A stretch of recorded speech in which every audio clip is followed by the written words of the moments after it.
आज दोन आरोपींना हजर केलं होतं. मी ऍडव्होकेट शिवम निंबाळकर, मी मूळ फिर्यादी कडनं हजर झालो आहे. दोन आरोपींना आणलं होतं. जे आरोपी नंबर 1 होते ते सासरे, म्हणजे मैताचे सासरे आणि दीर यांना हजर केलं होतं. 5 दिवसाची पोलीस कस्टडी दिली आहे 28 तारखेपर्यंत. कुठली कारण, काय कारण सांगितलं रिमांडमध्ये? काय कारण? रिमांडची कारण अशी आहे की आज पहिलाच पीसी होतं त्यांचं, तर तपास करणं त्यांच्याकडनं बाकी आहे. काही मुद्देमाल जप्त करणं बाकी आहे.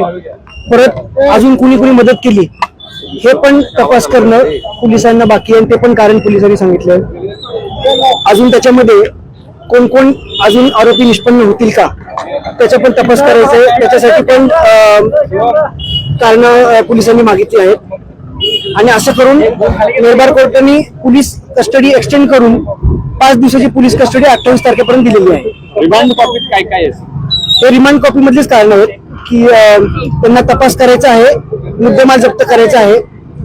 जे इंजरीज आहेत, मैतावर जे इंजरीज आहेत ते इंजरीज कुठल्या वेपननी झाले ते वेपन पण जप्त करायचे आहे.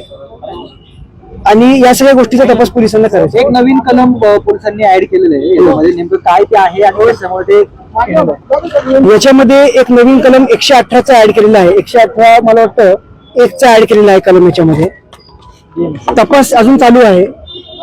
अजून जसा तपास होईल तसं काय काय निष्पन्न होईल त्याच्यावर अजून सेक्शन ऍड होते. त्यांना आत्महत्येस प्रवृत्त केलं की कोणाचा गुन्हा कशा पद्धतीने तर बघा आता तपास चालू आहे, त्या गोष्टी काय आता सांगता येणार नाही. ही पहिलीच पीसी होती. 28 तारखेपर्यंत तपास अजून चालेल आणि पुढच्या पीसी मध्ये काय कारण येतात ते आपल्याला कळेल. वैष्णवच्या बाळासंदर्भात त्याचा याच्यात काहीच या पीसी मध्ये त्याचं काहीच आर्ग्युमेंट नाही झालं किंवा ते कारण पण नव्हतं. आपण पुढे जाणार आहोत.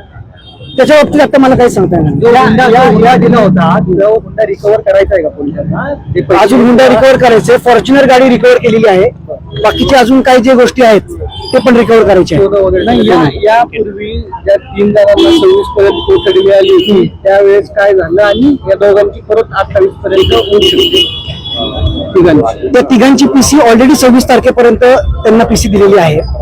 या दोघांना आज हजर केलं तर यांना 28 पर्यंत पीसी दिलेली आहे. 26 तारखेला त्यांना परत कोर्टात आणतील जे पहिले 3 आरोपी आहेत. मग त्यांचे पीसी पुढे एक्सटेंड करतील का नाही ते 26लाच करतील.